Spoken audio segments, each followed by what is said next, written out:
நம்ம Grundfos pressure booster pump வச்சுருக்கோம். Twin booster 2 booster pump ஆனில் தான் இருக்கும். இது வித்தவுட் நாய்ஸ் அதிகமாக இருக்காது. ப்ரெஷர் பூஸ்டர் பம்பில் ராக் ஹோல்டு,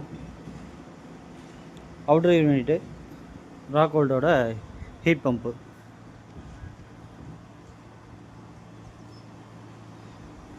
இது பிரெட்ஃபோர்ட் ஒயிட்டு ஹீட்ரு. நம்ம ஸ்டோரேஜுக்கோசரம் யூஸ் பண்ணிக்கிற மாதிரி இருக்கும். ஸ்பெசிஃபிகேஷன் இது அதிகமாக ஆன் ஆகாது, ஏன்னா ஹீட் பம்ப்லேயே தேவையான ஹீட் வந்துடும். ஸ்டோரேஜ் மாதிரி யூஸ் பண்ணிக்கலாம். சப்போஸ் ஹீட் பம்ப் நமக்கு வேண்டாம் ஆஃப் பண்ணி வைக்கும்போது அந்த டைமில் ஹீட்டர் ஆனில் இருக்கும்.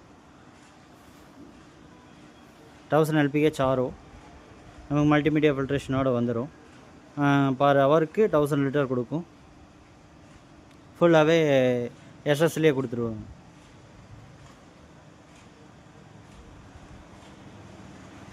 மேலே பார்த்தீங்கன்னா டேங்க்கு கீழே இருக்கிற ஸ்பெசிஃபிகேஷன் பெட்டு நம்ம இன்ஃபார்ம் பண்ணுங்காட்டி இவங்க கஸ்டமரே இன்ஃபார்ம் பண்ணி பெட்டு கட்டி விட்ருக்காங்க. மழை தண்ணி எது பெஞ்சாலும் நம்ம யூனிட்டோட சர்ஃபேஸ்க்கு எது இதாகாது, அந்த மாதிரி பெட்டு கட்டி விட்ருக்காங்க.